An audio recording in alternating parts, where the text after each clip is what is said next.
Well, hello everybody. Welcome back down into the dungeon for a Sunday look at what's growing on down here. I have made a couple of changes, shuffled a few things around, discovered I have a ridiculous number of red solo cups, both whole and cut. So I'm definitely going to be making use of those with this year's upcoming garden season for anything that's going outside. I mean, I've already cut half of these things. I might as well use them, right?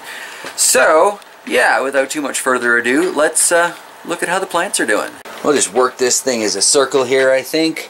The El Oro de Ecuador seems to still be putting on some new growth. I'm guessing not having any proper drainage in the bottom of that was really messing with it quite badly. Here we have the Sugar Rush Red, which I just don't know. This pot has no drainage. I've been seriously thinking about moving it into this considerably smaller old-fashioned style green one just because it's functional. But at the same time, I was contacted via email by a gentleman who is marketing those fabric pots here based out of Ontario. He wants to send me some 3 and 5 gallon pots, so I might just wait until that gets here and give it a try. I don't know. I don't see how I could possibly drown things in a fabric pot, though. The Devil's Heart here, I think it's dead. It was too late for it. I think the same situation here in the MA Wartrix. Wasn't able to save them. The Yellow Scorpion, on the other hand, I haven't given up on completely. There might be a little tiny bit of new growth going on up there, and a few places kind of a little further down the stem. Should top this thing, it's kind of getting in the way. Snap and done. Oh, that smells so good. But yeah, I'm thinking might have gotten to it in time to save this one, so that would be fabulous. You'll notice I finally lifted up spider plants, so they're in a slightly better position. A little harder for the cat to get at them when he's left down here unsupervised, which basically means when he's hidden and snuck himself down here. I put tomato into the EuroGrower aquaponic garden yesterday, and as you can see, I've got a mayonnaise jar on here as kind of a humidome. I wasn't entirely sure I'd shoved it far enough down in there for the roots to make contact with the moisture, but so far it looks okay. Now, the last one I grew in here in this garden actually was in this same location. I believe it was a Sweet Juliet hybrid, and it got really lanky and nasty, but I'm hoping with the fish nutrients in there this will grow a little better. Still got 3 out of the 4 Swiss chard that I put in there, so that's good. Starting to get a little bit of proper leaf formation on that one. Excellent. I enjoy young chard leaves in my lunch sandwiches and such. Here we can see the mints are doing fantastic. No great surprise that. Poor little Devil's Heart seedling is just having a rough go. Really like to see that bloom out a little bit, especially now that I have to officially call it quits on that other one. Speaking of seedlings, over here beside this, taking the caps off of a few of these tomatoes. That little sage in there's finally starting to get some true leaves growing on. That's very exciting. A couple of these tomatoes are not quite ready yet to have their tops fully removed. This red pear is not looking great when it has no cover. What is this one in the back? It needed its cover put back on it earlier too. The Better Boy Hybrid seems to be not so good at its transition, but the Indigo Rose, been capless for a while, it's doing okay. The Broad Ripple Yellow Currant here, again, capless, seems to be doing just fine. So I'm very hopeful. Grape Tomato here is completely without a humidome, so excellent. More like what's growing on here. I do actually have a basil down in the middle of that, but that poor thing is hardly grown. There's the dill, finally getting some true leaves on there. Little tiny ones, but they're there. And the leeks are doing alright. These purple basil, oh yeah, I think I'll be transplanting those soon, especially since I've got all those solo cups. Might as well use them up. Acorn squash, we've got a third one popping up. The rate that these are growing, they might just grow slow enough they can be my outdoor plantings. That'd be nice. What do we got back here? Beefsteak improved. Can only assume that that wilted earlier, or I just plain forgot to take its top off. The Ahi Panic, look at this. This thing was so close to dying, and that has grown so much over the last week. I'm no longer worried about it. I think it's going to make it. That's going to be fabulous. Of course, I'll need to raise the light up again. Put all things in time, and that will be an activity well worth doing. Something very positive I can look forward to there. See a little bit of aphid development going on. I guess the next ladybug I find comes down here. That's great though, that's really exciting. On the list of comeback kings, the sand dollar's putting on a fair bit of new growth higher up here. But it is really just too big for the dungeon space. I think I am going to have to cut it down a bit more. Oh look, there's new growth coming up here too. That's exciting. Exciting but tragic though, right? Because I mean, with all of this new growth at the top, is it going to try again if I cut it down to like here? Will it bush out, or will I just kill it because I'm getting rid of the last of its willpower? Just don't know. I do have sand dollar seeds sprouting up though in that loaf pan. Nothing much coming up in any of these peppers yet, although this Sugar Rush Cream did have a seed head that was kind of sprouting up. I looked at it, fiddled around with it a bit, found a couple that had rooted, like the little tail roots, and they didn't want to go back in, so I sprinkled some fresh soil over that. Hopefully I didn't kill those. Tomatoes in the back here though, you'll notice, uncovered, getting ready for real life. We'll get back to the tray here in a second. Still nothing sprouting up in any of these cups either. Now, like I said with the tray, for the most part, nothing sprouting yet because it hasn't been that long. But if we look all the way at the back at the Dino kale, there is tons of that sprouting up for me. So that is super exciting. I do love kale. It's a little sick how much I enjoy kale actually. But still, huzzah! And it grows well in aquaponics, so hopefully I'll be able to transfer some of that over into the EuroGrower here. Because I don't have anything officially planted in here. I've doubled up on the mints, and I just don't know how well that basil's going to do. So, there may be a couple of planting opportunities in this garden. Moving around to the little PVC LED shelf, you can see that lettuce that I just kind of plunked into the jar here. Still no real root formation on it, but it's clearly sucking up moisture and nutrients. These leaves actually feel firmer than the ones that came on it from the grocery store, so that's good. Down here we've got a bunch of tomatoes that are going with a little bit of time without their hoods on.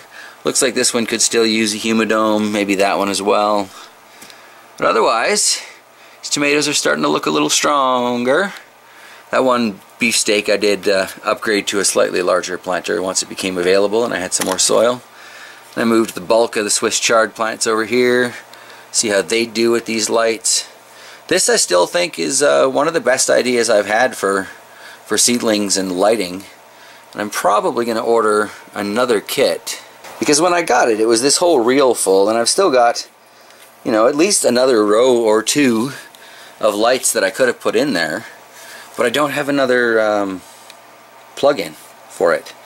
So I'm thinking I might order another reel of the lights and 2 plugs. And possibly I can do this shelf here, and or find another shelf to put on that. I can lower that one down, put a white light on top of it. The bottom plants can get the best of both worlds. We'll see. Speaking of the bottom plants, I repotted a Dieffenbachia over there from one of the ones upstairs. It seems to be doing alright. It's only been a day or two in those solo cups, so it's hard to tell this early, but still no signs of recovery on that one vining plant.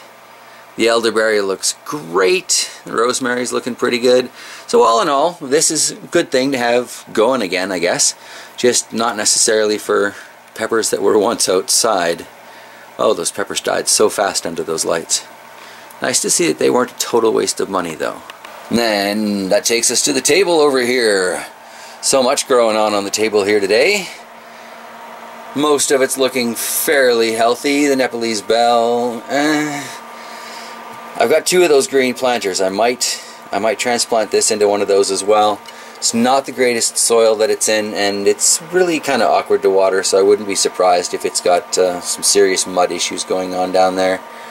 Up here we've got A couple more chard that I transplanted into a solo cup. Hanging out with the lemon there. You can see the sage is doing great back there. The oregano's got a lot of lighter green new growth going on, so that's very exciting. This mint is of course going insane. But down here, got a few of the peppers that have been transferred into the double solo cup system, or party cup, or red cup, or whatever. And you know, honestly, they really are some of the nicest looking pepper specimens down here. So there's definitely something to be said for that style of watering. And really, since I can't afford to go out and buy, you know, hundreds of these little green pots, this really is the way to go as far as affordability. You get the same kind of underwatering, safely underwater. Ooh, look at that root. Anyway, where's that? You get the same kind of safe underwatering technique that you get with the smaller ones. If you get too much in there, you can always just dump it out. Half the time these guys just get fish water anyway, so I'm not worried about wasting nutrients. So yeah, I think a lot of these plants that are going outside anyway are going to end up in double cups. I've got, you know, 2 sweet mini bells here. I think I might transplant this guy into my other little green pot because I do want to keep one of those inside. It would be very nice to have sweet mini bells on tap. Oh look! One of the random ladybugs deciding to make an appearance. Thank you for showing up today and working hard on that matchbox. Look at all those flower heads in there. Very exciting. And I was going to show you a little further in the plant. There are plenty of other flower heads developing. So regardless of what comes of this, the matchbox pepper does appear to be a very productive variety. We'll see you know, how it works out here in the basement, but yeah, that is impressive. And actually over here we have the crimson red that was one of the first ones to start producing flower buds. It's got quite a few on there now. What's this here? We have Grandpa's Siberian Home. It's got some flower buds on it. Quite a few things here with some aphids on them, so clearly it's time to feed the fish. But there's the Sweet Mini Bells flower bud, and over here we've got another one of the Grandpa's Siberian Homes. Sorry, the camera was a little off the mark there. Here we've got another one of the matchbox varieties. A few aphids, but quite a few flower buds on there. So that's pretty exciting this year.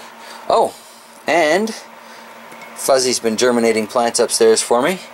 And he brought me 2 little red demon pepper seedlings. They're going to need to be protected for a while, because mostly when he brings seedlings down for me, they die in the difference between the warm upstairs and the rather cool downstairs. So protection is in order. Here is the loaf tray where I accidentally dumped all of those sand dollar seeds. Well, not all of the ones that I had, but a lot of the ones that I had. And I can see 2, 3, 4, 5 that look pretty good popping up in there. And probably another half a dozen that are just sort of sprouting up. So I might end up having quite a few of those plants by the time all is said and done. Still, you know, a few months to go until it's outdoor gardening season, so fantastic. I'll be the first to admit I was a little upset when I first knocked all those seeds into the soil. I was like, man, I wanted to save those. I wanted to plant maybe like 2 or 3 and get a few more plants growing, but oh well. It doesn't really matter. I've got a few more seeds for that still safely tucked aside somewhere, you know, warm, dry. So that's all good. And apparently I'm going to have quite a few sand dollars this year, which we dropped a few into an old pickle jar because I've heard of, you know, pickling things just by kind of like dropping them in. A slightly lazier version of the fridge pickling method that I did on my cooking channel. And it works pretty well, actually. The peppers took on a slightly pickly taste. The pickles took on a slightly peppery taste. We ended up throwing some cauliflower florets in there too, and it took on the flavor of both things. So now it's just kind of becoming a jumbled mix of slowly pickling vegetables in the back of the fridge. So that is really cool. But, moral of the story, I am totally okay with having a bunch of sand dollar peppers to throw into my pickling come harvest season. So that will actually be pretty cool. Everything works out in the end. You just got to stay positive, and it all works out. Well, on that note, I am positive that I have to get rid of those M.A. Wartrix and Devil's Heart pepper plants, but that's fine. I can just use the soil for other things. I've always got more seedlings on the go, And, you know, I kind of needed to rearrange the space anyway, so it's another opportunity to do that. I'm going to let you guys go, though, and say thank you very much for joining me in this Sundays in the Gardens. Well, Bear's Den, Dungeon, Garden, Update, whatever it really is at this point. It's a Sunday look around at what's growing on in Mr. Bear's life. So, there you go. Anywho, yeah, thank you all for joining me. I hope you have an absolutely wonderful day, what's left of it, and I imagine I'll see you tomorrow. Alright. Oh yes, there will be a fish cam video coming up on the 1st of the month, 1st or 2nd, but I'm going to shoot for the 1st, because, well, a few of us enjoy them. Alright. Now that's the end of the video. Okay, bye everybody.